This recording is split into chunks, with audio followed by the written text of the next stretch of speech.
भगवान शिव से जुड़े ये 5 रहस्य आप नहीं जानते होंगे। महाशिवरात्रि आने वाली है भक्तों, और ये रहस्य आप सभी को जान लेने चाहिए। राधे राधे भक्तों, बहुत बहुत स्वागत है आपका हमारे चैनल भक्ति का सार में। महाशिवरात्रि व्रत में शिवरात्रि व्रत की कथा का पाठ करना बहुत ही शुभ फलदायी बताया गया है। शिव पुराण में भी इस व्रत की महिमा बताई गई है।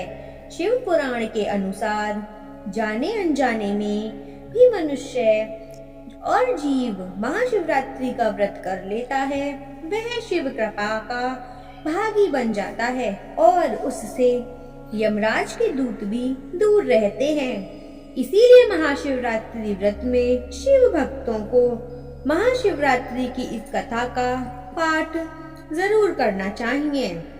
भक्तों, व्रत त्योहार महाशिवरात्रि व्रत पौराणिक कथा जरूर पढ़ें। यह कथा मिलेगा व्रत का पूरा लाभ। महाशिवरात्रि व्रत कथा चित्रभानु नामक एक भील शिकारी की कथा है, जिसने अनजाने में ही शिवरात्रि का व्रत कर लिया। रात भर जगते हुए चित्रभानु ने अनजाने में ही महाशिवरात्रि पर शिवजी को बेल पत्रे अर्पित किए, जिसके पुण्य से वह शिवलोक में स्थान प्राप्त हुआ। महाशिवरात्रि के दिन इस कथा का पाठ करने से व्यक्ति के सारे पाप कट जाते हैं और शिवलोक की प्राप्ति होती है। महाशिवरात्रि व्रत में शिवरात्रि व्रत की कथा का पाठ करना बहुत ही शुभ फलदायी बताया गया है। शिव पुराण में भी इस व्रत की महिमा बताई गई है। शिव पुराण के अनुसार जाने अनजाने में जो भी मनुष्य और जीव महाशिवरात्रि का व्रत कर लेता है, वह शिव कृपा भागी बन जाता है और उससे यमराज के दूत भी दूर रहते हैं। इसीलिए महाशिवरात्रि व्रत में शिव भक्तों को महाशिवरात्रि की कथा का पाठ अवश्य ही करना चाहिए। तो आइए जानते हैं भक्तों कि महाशिवरात्रि की जो पौराणिक कथा है वो क्या है। महाशिवरात्रि व्रत कथा पूर्व काल की बात है। चित्रभानु नामक एक शिकारी था। वह शिकार करने अपने परिवार का पालन पोषण करता था। उस शिकारी पर साहूकार का काफी कर्ज था, लेकिन वह उसका कर्ज समय पर नहीं चुका पाया। फिर साहूकार ने शिकारी को शिव मठ में बंदी बना लिया। जिस दिन उसे बंदी बनाया गया, उस दिन शिवरात्रि थी। चतुर्दशी के दिन उसने शिवरात्रि व्रत की कथा सुनी और शाम होते ही साहूकार ने उसे अपने पास बुलाया और ऋण चुकाने के बारे में कहा। उसके बाद वह फिर शिकार की खोज में निकला। बंदी गृह में रहने के कारण वह बहुत भूखा था। शिकार की तलाश में वह बहुत दूर निकल आया। अंधेरे होने पर उसने जंगल में ही रात बिताने का फैसला किया और एक पेड़ पर चढ़ गया। उस पेड़ के नीचे शिवलिंग थी, जो बेलपत्र के पत्तों से ढकी हुई थी। शिकारी को उसके बारे में जानकारी नहीं थी। पेड़ पर चढ़ते समय उसने जो टहनियां तोड़ी वह शिवलिंग पर गिरती रहीं। इस तरह से भूखे प्यासे रहकर शिकारी का शिवरात्रि का व्रत हो गया और शिवलिंग पर बेलपत्र भी चढ़ गए। रात के समय एक हिरणी पानी पीने तलाश पर आई। शिकारी जैसे ही उसका शिकार करने जा रहा था, हिरणी बोली, मैं गर्भवती हूँ, शीघ्र ही प्रसव करूंगी। तुम एक साथ 2 जीवों की हत्या करोगे। मैं बच्चे को जन्म देकर तुरंत तुम्हारे सामने आ जाऊंगी। जब तब मुझे मार लेना। शिकारी ने हिरणी को जाने दिया।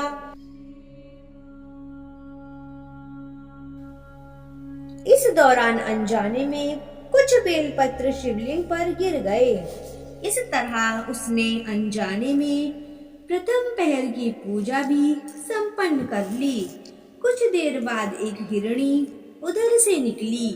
जैसे ही शिकारी उसे मारने के लिए धनुष बाण चढ़ाया तो हिरणी ने विनम्रता पूर्वक निवेदन किया है, शिकारी मैं थोड़ी देर पहले ही ऋतु से निवृत्त हुई हूँ, कामातुर विरहिणी हूँ, अपने प्रिय की तलाश में हूँ। अपने पति से मिलकर मैं तुम्हारे पास आ जाऊंगी। शिकारी ने उसे भी जाने दिया। रात का आखिरी पहर बीत रहा था, तब भी कुछ बेलपत्र शिवलिंग पर जा गिरे। ऐसे में शिकारी ने अनजाने में ही अंतिम पर की पूजा भी कर ली। इस दौरान वहां एक हिरणी अपने बच्चे के साथ आई। उसने भी शिकारी से निवेदन किया और शिकारी ने उसे भी जाने दिया। इसके बाद शिकारी के सामने एक हिरण आया। शिकारी ने सोचा, अब तो मैं इसे यहाँ से नहीं जाने दूंगा, इसका शिकार करूंगा। तब हिरण ने उससे निवेदन किया कि मुझे कुछ समय के लिए जीवन दान दे दो। शिकारी ने पूरा रात की घटना उस हिरण को सुना दी। तब हिरण ने कहा कि जिस तरह से तीनों पत्नियां प्रतिज्ञाबद्ध होकर गई हैं, मेरी मृत्यु से अपने धर्म का पालन नहीं कर पाएंगी। जैसे तुमने उन्हें विश्वास पात्र मानकर छोड़ा है, मुझे भी जाने दो। मैं उन सब के साथ तुम्हारे सामने शीघ्र ही उपस्थित होता हूँ। शिकारी ने उसे भी जाने दिया। भक्तों, इस तरह सुबह हो गई। उपवास, रात्रि जागरण और शिवलिंग पर बेलपत्र चढ़ाने से अनजान में ही शिवरात्रि की पूजा पूर्ण हो गई। लेकिन अनजाने में हुई पूजा का परिणाम उसे तत्काल ही मिला। थोड़ी देर बाद हिरण और उसका परिवार शिकारी के सामने आ गया। उन सभी को देखकर शिकारी को बहुत गिलानी हुई और उसने पूरे परिवार को जीवन दान दे दिया। अनजाने में शिवरात्रि व्रत का पालन करने पर भी शिकारी को मोक्ष की प्राप्ति हुई। जब मृत्यु काल में यमदूत जीव को ले जाने आए तो शिवगणों ने उन्हें वापस भेज दिया और उसे शिवलोक के ले गए। शिवजी की कृपा से चित्रभानु अपने पिछले जन्म को याद रख पाए। शिवरात्रि के महत्व को जानकर उसका अगले जन्म में भी पालन कर पाए।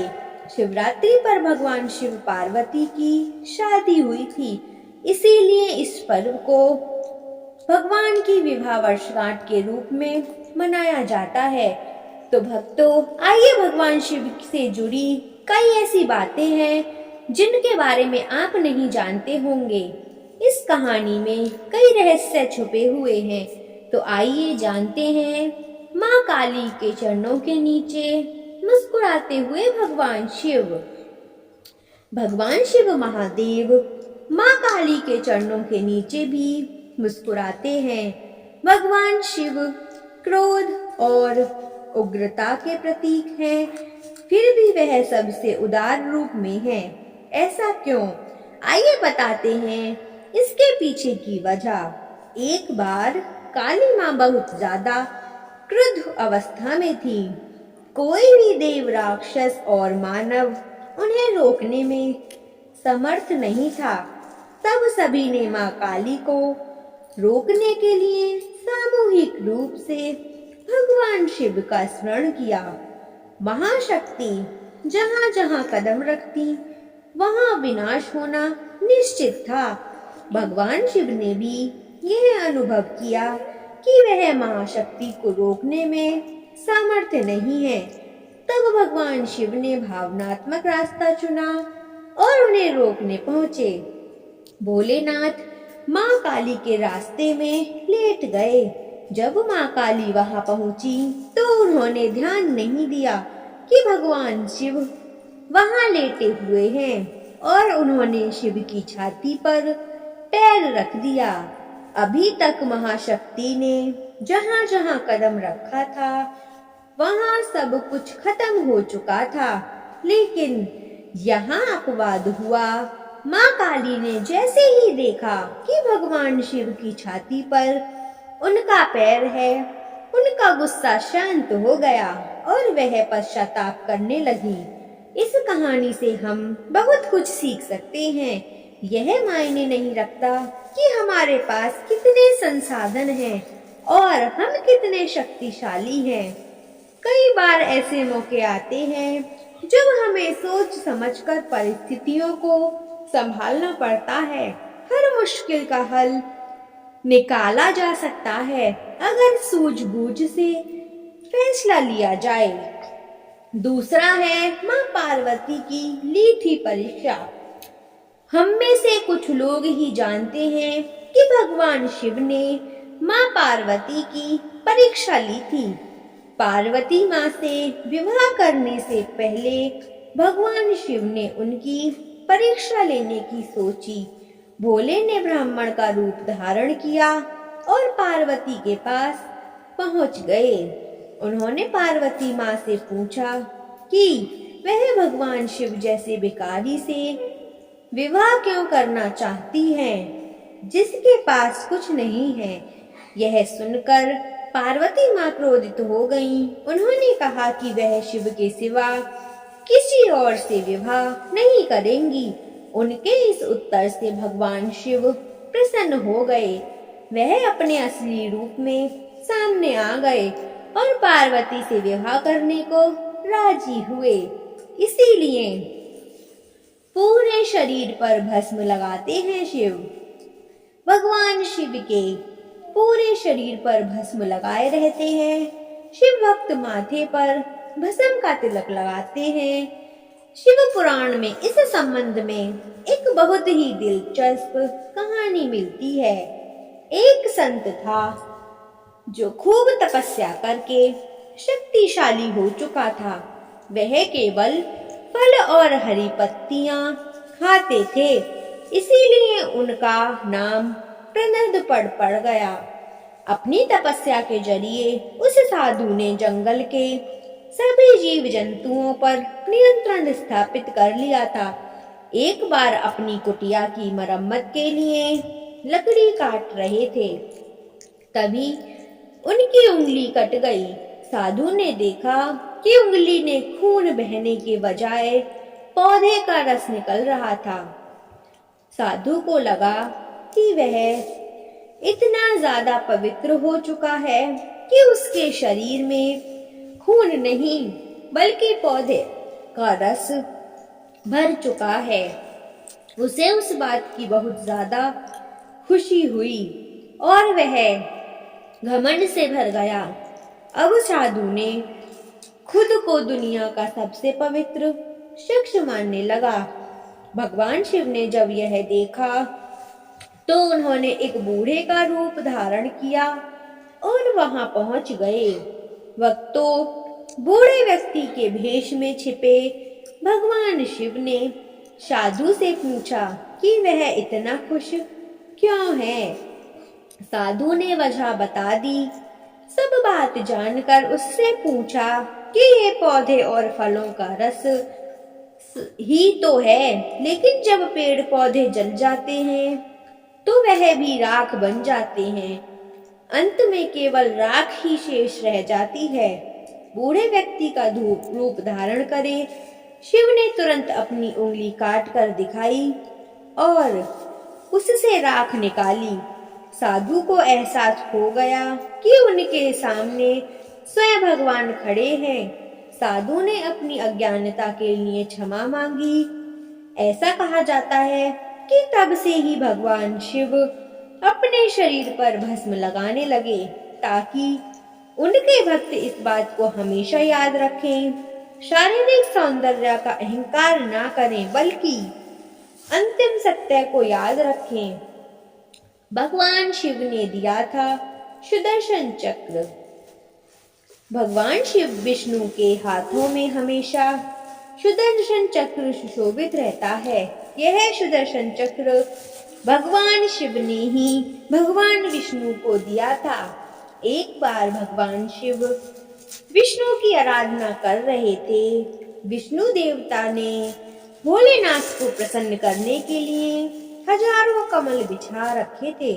भगवान शिव यह देखना चाहते थे कि भगवान विष्णु की भक्ति में कितनी तत्परता है, इसीलिए उन्होंने एक कमल उठा लिया।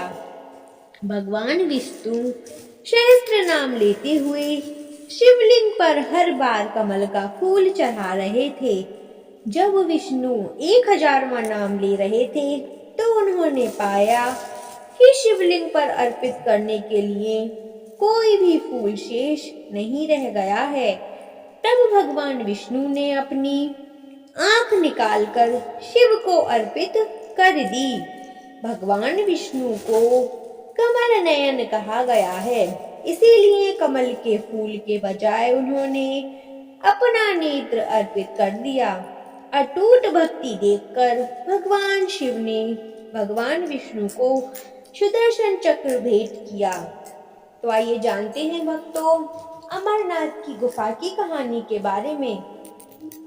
भगवान शिव के भक्तों के लिए अमरनाथ गुफा बहुत महत्वपूर्ण है। जब मां पार्वती ने भगवान शिव से अमरता का रहस्य बताने के लिए कहा तो वह गुफा की ओर निकल गए। गुफा जाने के रास्ते में उन्होंने कई कार्य किए, इसीलिए गुफा जाने का पूरा रास्ता चमत्कारिक माना जाता है।